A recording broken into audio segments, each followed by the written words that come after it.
Alors bonjour et bienvenue dans cette vidéo. On va voir ensemble dans ce tuto comment vous pouvez lire, comprendre votre thème de naissance védique quand je vous l'envoie justement gratuitement avec l'Institut francophone des sciences védiques. Donc on va invoquer Ganesh pour nous aider dans ce tuto comme d'habitude et ensuite on va regarder ça ensemble.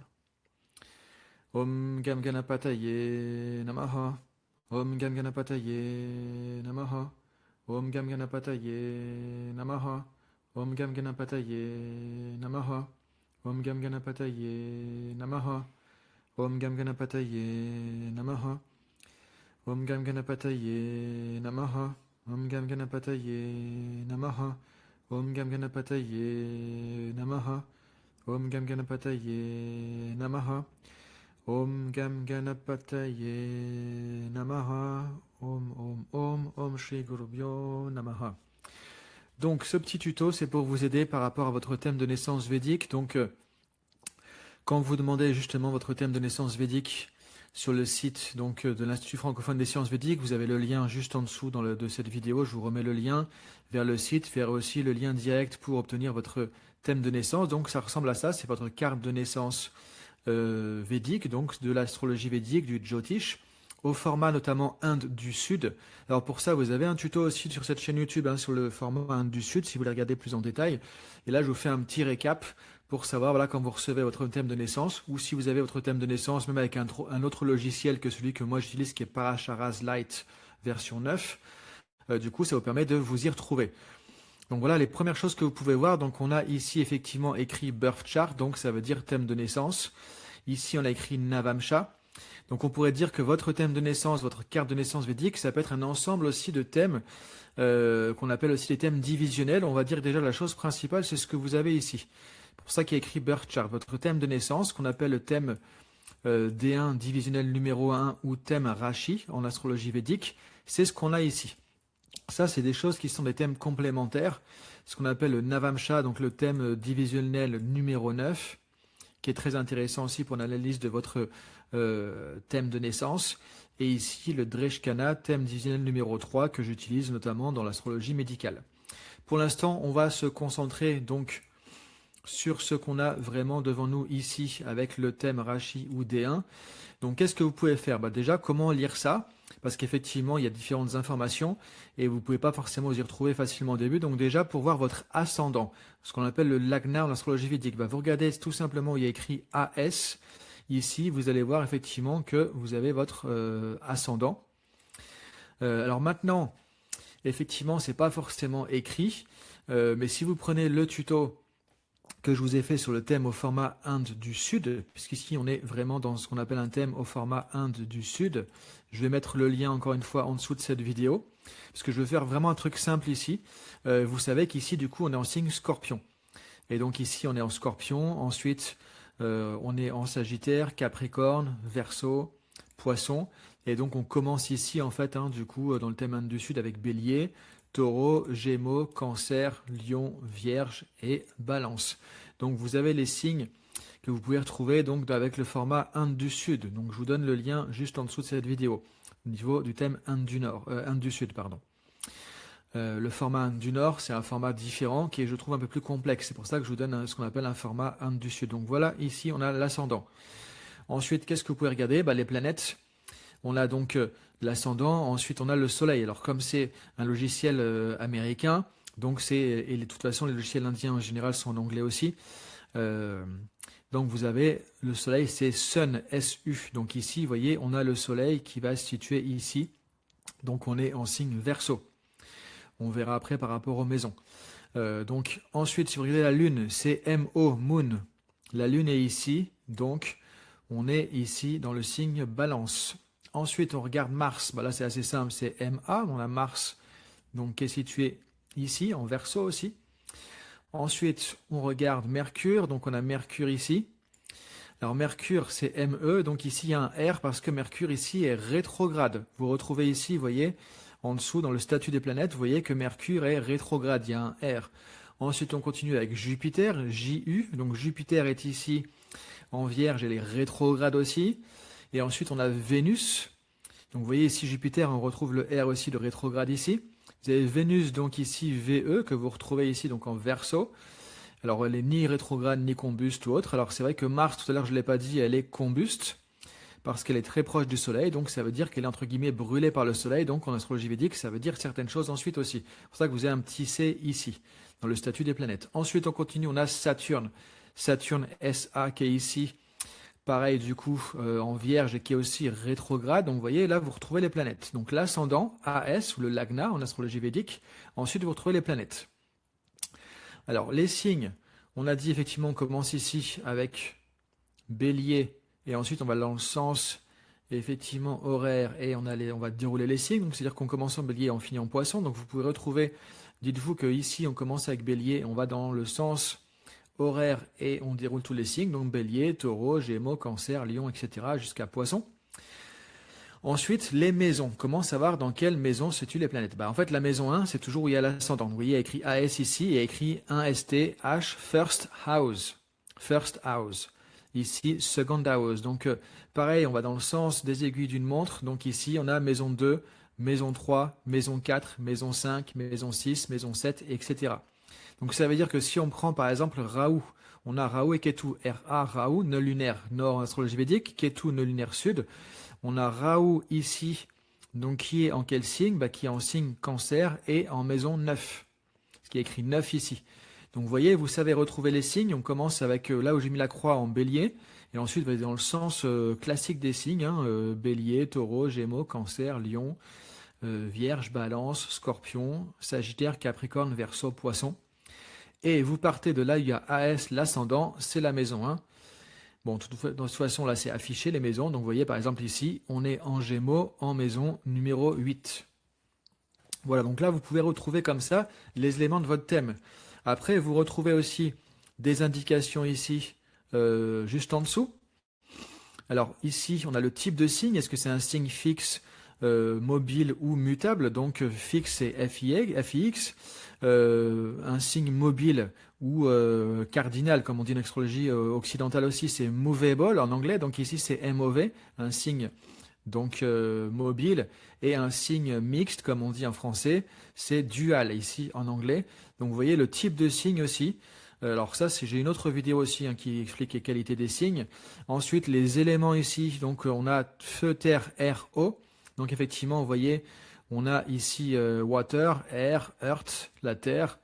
Donc ici, on n'a pas de signes de feu qui sont représentés. Donc vous voyez, effectivement, la Lune, par exemple, elle est ici en Balance, en maison 12. Et Balance, c'est un signe d'air. Vous voyez, il y a écrit air ici.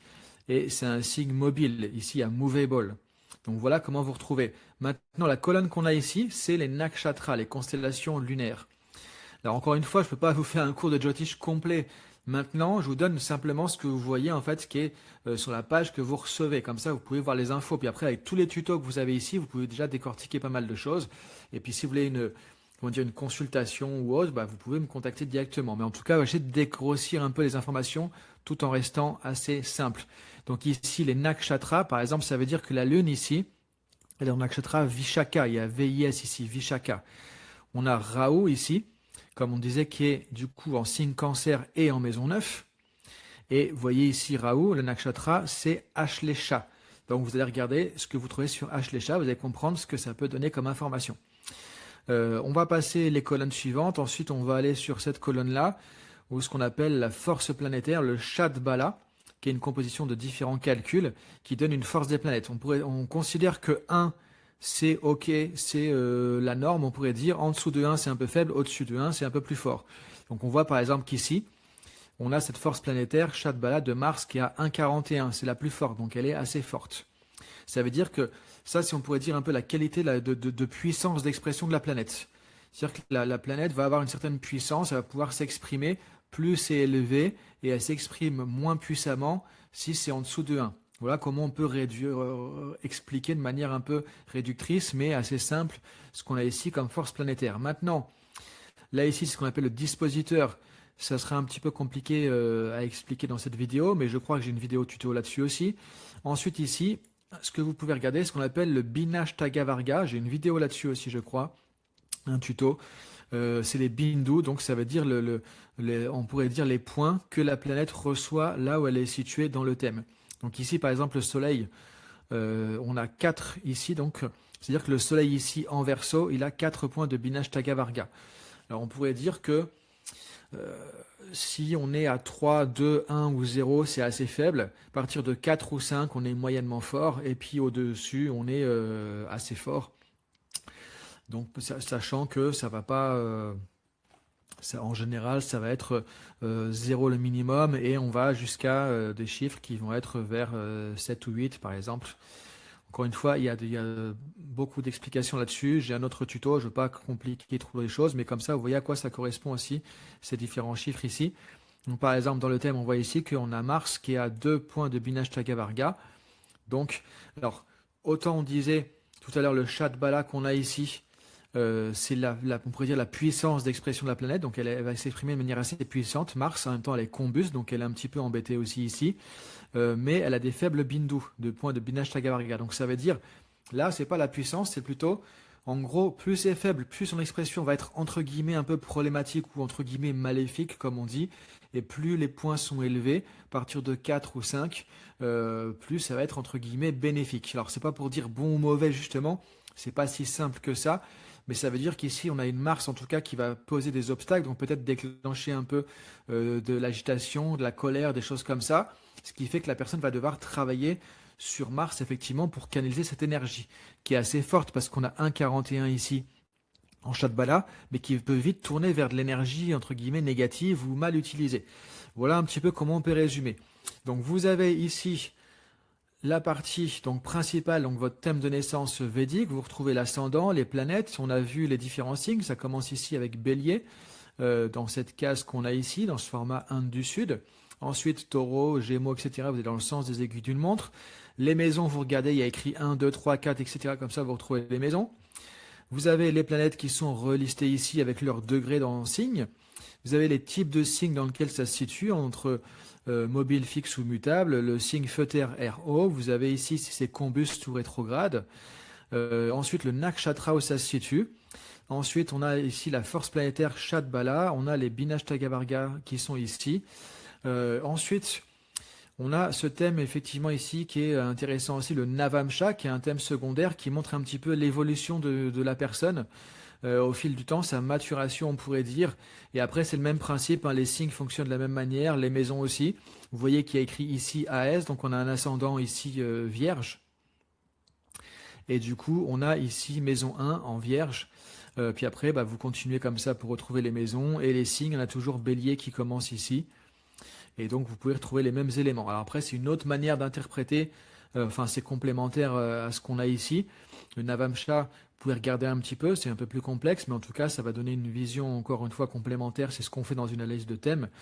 Mais en tout cas, ça fonctionne pareil, vous voyez, pour retrouver les signes ou les maisons. Après, autre point intéressant, on a ici écrit Vimshotari. Donc ça correspond aux périodes planétaires. C'est-à-dire qu'à un moment donné dans votre vie, vous êtes toujours dans une période planétaire.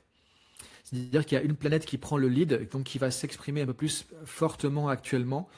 Il y a une période planétaire secondaire aussi qu'on va avoir, qui est affichée ici, et donc qui va influencer aussi cette période planétaire principale. Donc par exemple ici, on a Mercure.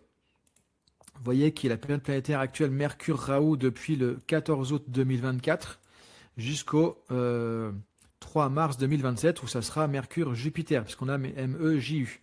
Donc ça veut dire quoi? Ça veut dire que pour cette personne ici, on est dans la période planétaire de Mercure-Raoult. Donc ça veut dire que Mercure qui est ici va être vraiment important, donc va influencer. En gros, c'est comme si dans ce thème qui est statique ici, on a un côté dynamique, on a Mercure et tout ce qui représente, qui est associé à Mercure, qui va s'activer plus fortement maintenant, et de manière secondaire, ce qui est lié aussi à Raoult. Ensuite, on aura toujours Mercure qui gouverne, donc qui va être très influente, mais cette fois avec une sous-influence de Jupiter. Alors après, pour analyser ces pôles planétaires, c'est pareil, il y a un tuto que vous allez pouvoir retrouver. Ça fait partie aussi de la formation.